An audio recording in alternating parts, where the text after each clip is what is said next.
Viewers, এই 5টা গারল আনা হয়েছে আমাদের খামার বাড়িতে। 5টি গারল সংযোগ করা হয়েছে, আরও আনা হবে ইনশাল্লাহ। কিন্তু এই গারলগুলি এই 7-8 দিন ধরে আনা হয়েছে। আমার পাগল করে আলাইছে। একটা পালের গুদি আছে, গুদিটা কি করে ছাইরা দিলে দেয় দৌড়। এই বিশাল বড় চারণ ভূমি থুইয়া উইয়া লাপাত্তা হয়ে জায়গা, ওইটার পিছনে কেউ একটা দৌড় দেয়, ওইটার পিছনে আরও 6টা গিয়া দৌড় দেয়। আমার সেই খুঁজতে খুঁজতে সেই আপনারা জানেন এখান থেকে মমিন ভাইয়ের বাসা হলো অনেক দূরে, সেখানে গেছে গা।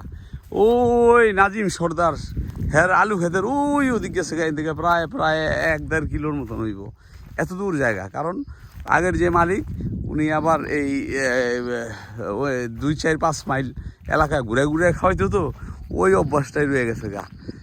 দেখেন এই যে এখানে এই যে আমার শেড, ওই শেডের এটা মনে খুব কাছাকাছি আছে। তারপরও এই যে এত দূর, আর এই যে এত দূর ঘাস ঘুষ আছে ওডি থুয়া আইয়া এডি খাইব আইয়া এই এই এই চিপার ভিতরে। এই চিপার ভিতরে থাকে হইলো শিয়াল মিয়াল থাকে। কোন সময়টাই না মিনা লয়ে যাবো গা কোন জানা।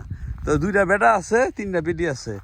তো আপনারা আমি একটা অন্যরকম একটা চিন্তা ভাবনা করতেছি। এই গারল, করস গারল, এই করস গারলের সাথে আপনাদের কাছে আমি জানতে চাই, যারা জানেন অভিজ্ঞ আছেন তারা আমাকে অবশ্যই জানাবেন যে এই করস গারলের সাথে আমি যদি একটা বেটা ডরপার আনি তাইলে কি জাত হবে বা কীরকম হবে, এই বিষয়টা আমি আহসান ভাইয়ের সাথে শেয়ার করছি। আহসান ভাইও বিষয়টা জানেন না, উনি বলছেন আমি জানি না, আমি বিষয়টা আমি জানাবো।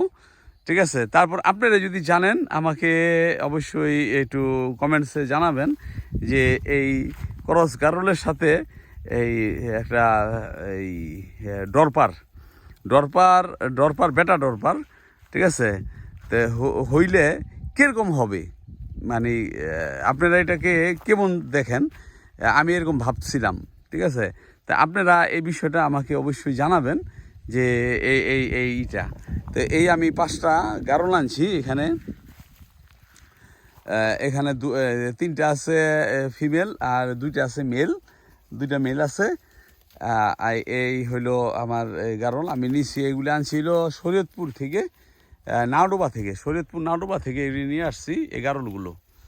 ঠিক আছে, এটা আমাকে সহযোগিতা করছেন আমাদের শামীম মেম্বার, নাওডোবার মেম্বার, আমার সম্বন্ধী। ঠিক আছে, ওনাকে নিয়ে আমি ওই গারলের মালিকের সাথে আলাপ করছি। উনি আলাপ করে দিছেন, উনি একটা মধ্যস্থতাকারী হয়ে করছেন। ঠিক আছে, যাই হোক, তা এই হলো আমার 5টি গারল এখানে আনা হয়েছে। তা আমি ভাবতেছি যে আরও 10 পিস আনবো। এগুলি হলো বয়স কম, এগুলি আসতে প্রেগনেন্ট হইতে দেখা যায় অনেক সময় নিবে। ঠিক আছে, এত সময় নিয়ে একটা খামার শুরু করা এটা খুবই হয়ে যাবে গা, এটা লং প্রসেস হয়ে যাবে গা। তা আমি চাইতেছিলাম যে এখন যদি আমি এই ডরপার আনি, একটা বেটা ডরপার, আর হলো 5টা গারল আনি, এই 10টা গারল আনি বেটি ফিমেল, তাইলে বিষয়টা কীরকম দাঁড়ায়, এই হলো আমার চিন্তা ভাবনা। তো আপনারা যারা জানেন কমেন্টসের মাধ্যমে জানাবেন যে এটা আসলে কীরকম একটা জাত হবে বা কীরকম হবে। কারণ আপনারা জানেন যে ডরপারের দাম অনেক বেশি। হ্যাঁ, ঠিক আছে, আপনারা জানেন যে ডরপার অনেক একটা দামি প্রাণী, অনেক ওজন হয়, প্রায় গরুর মতন দাম না হইলেও ঠিক আছে গরুর মতনই প্রায় হয়ে যায়, দাম হয়ে যায়। তো যাই হোক, এই হলো গারলের এটা খামারের যাত্রা শুরু হয়েছে এই 5টা দিয়া। যদি এই 5টা দিয়া গারলের খামার শুরু। এখানে আহসান ভাই আজকে আসতেছেন, উনার আছে আরও 3টা। ঠিক আছে, উনার আছে 3টা, উনি আবার এখানে আজকে চলে আসবেন। উনার কিছু মালপত্র যেগুলি হারভেস্ট করা হয়েছে পালের চরে, ওগুলি দেখা যায় যে উনি এখানে নিয়ে আসবেন। নিয়ে আসা ওনার আবার 4-5 জন লোক আছে এখানে একজন লোক দিয়া এগুলি কিছু শিপমেন্ট করবেন। তো যাই হোক, আমি ওনাকে সাধুবাদ জানাইছি। আপনি আসেন, আমি সর্বাত্মক সহযোগিতা করব আপনার সাথে, ঠিক আছে? আপনি আসেন। উনার গারল আর উনার লোক টুক দেখলে দেখা যায় আমার এত পেরেশানিটা পোহাইতে হইব না। ঠিক আছে, অনেকদিন ধরে বাসায় যাই না, আপনাদের কমেন্টসগুলো আমি পড়তে পারি না, কমেন্টসের উত্তরও দিতে পারি না। আমার এই 11-12 বছরের বাচ্চা, ও এই ভিডিওগুলি ছাড়ে, ও তো কমেন্টস আর কি করতে পারে না, অনেক বানানো ভুল করে, ঠিক আছে? যাই হোক, আপনারা ভালো থাকবেন। আর ওইটা হলো ওই ইসের এই নাম কি বলে, এই সবুজের ভুট্টা, হ্যাঁ, ওইটা হলো সবুজের ভুট্টা গাছ। তবে গারলের একটা আমি বলি, ওদের চারিত্রিক বৈশিষ্ট্যের কথা বলতেছি, খুব সুন্দর লাগে আমার, ঠিক আছে? যে মানুষের ভিতরে এই গুণগুলো নাই, ঠিক আছে? আল্লাহ পাক প্রাণীর ভিতরে কিছু, বেশ কিছু প্রাণীর ভিতরে এমন কিছু বুদ্ধি বা এমন কিছু নিয়ম শৃঙ্খলা দিচ্ছেন যা মানুষের মাঝেও নাই। মানুষের মাঝে নাই যে তা না, মানে ওরকম মানুষগুলো খুবই কম আছে, ঠিক আছে? এরা যা খায়, ঠিক আছে, আগামী দিনের জন্য, ঠিক আছে, মানে ওইটার থেকে যেন আবার বংশ বৃদ্ধি করতে পারে বা ওইটা যেন আবার সতেজ হইতে পারে, ডালপালা ছাড়তে পারে, এরা একবার মুন্ডায় খায় না। ছাগল যেমন একবার মুন্ডায় খেয়ে ফেলায়, এরা আবার মুন্ডায় খায় না, এরা আংশিক খায়, ঠিক আছে? গারল আংশিক খায় আর আংশিক রেখা দেয়।